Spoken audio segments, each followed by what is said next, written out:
Question में बोला गया है कि एक बम है जिसे ड्रॉप कराया गया है एक प्लेन से जो कि फ्लाई कर रहा है हॉरिजॉन्टल डायरेक्शन में, स्पीड है यूनिफॉर्म। तो डायग्राम के थ्रू अगर बात करें तो कुछ ऐसा कि ये मान लेते हैं कोई एयरप्लेन है जो कि हॉरिजॉन्टल डायरेक्शन में सपोज़ यू की स्पीड से फ्लाई कर रहा है और इसके अंदर एक बम है जो अभी ड्रॉप नहीं किया गया है।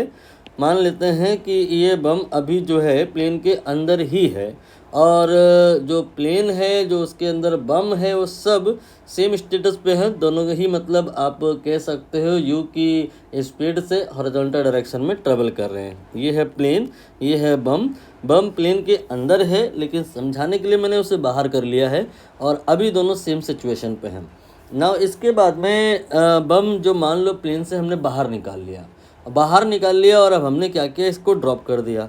तो जैसे ही मैंने ड्रॉप कर दिया तो इस बम पे नीचे की डायरेक्शन में ग्रेविटी जो होती है वो इफ़ेक्टिव हो गई, क्योंकि अब ये प्लेन के इन्फ्लुएंस में नहीं है और अब ये जो है ग्रेविटी के इन्फ्लुएंस में है। As long as bomb is inside the plane it will go along with plane, but now its motion will be under gravity and so its motion will not be along the horizontal direction, it will follow the parabolic motion, जो कि आप बहुत अच्छे से जानते हो कुछ इस प्रकार से होता है। ऐसा ऐसे ऐसे करते करते ऐसे आप मान सकते हो। ठीक, अब आप ये जो ड्रॉप हुआ है बम t बराबर 0 पे मान लो हुआ है और कुछ टाइम के बाद देखो क्या स्थिति बनती है प्लेन की और क्या बनती है बम की। तो प्लेन के द्वारा जो चली गई दूरी होगी that distance will be speed यानी कि u and then multiplied by time that is between 0 and t will be t। And now if we talk about the status of bum after time t, then we have to deal x direction and as well as y direction also. So for x direction speed is u and time is t, so distance in x direction will be same, but this time ball या bum is under gravity, so y direction में भी displacement आएगा and that will be half gt square। u t plus half A D square होता है। u तो 0 ले लिया मैंने, u 0 इसलिए लिया क्योंकि y डायरेक्शन में बात कर रहे हैं और आपका ये जो बम है वो हॉरिजॉन्टल डायरेक्शन में है तो u y 0 है।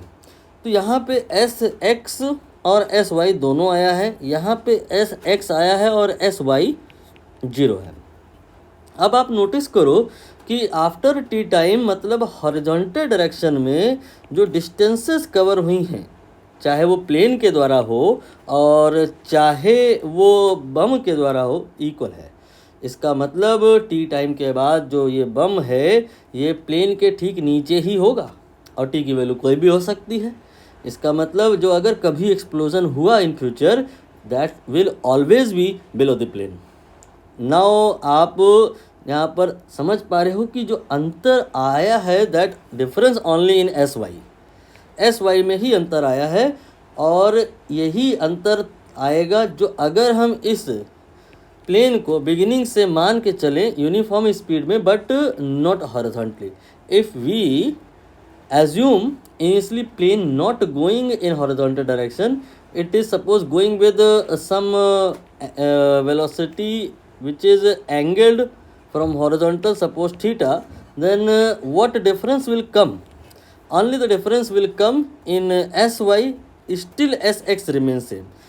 Sx in both cases then will be u cos theta multiplied by t and then u cos theta multiplied by t। sx दोनों में ही सेम आ रहा है, चाहे बात बम की हो रही हो चाहे बात प्लेन की हो रही हो, लेकिन एस वाई में आप देखोगे कि फिर अंतर आ जाएगा।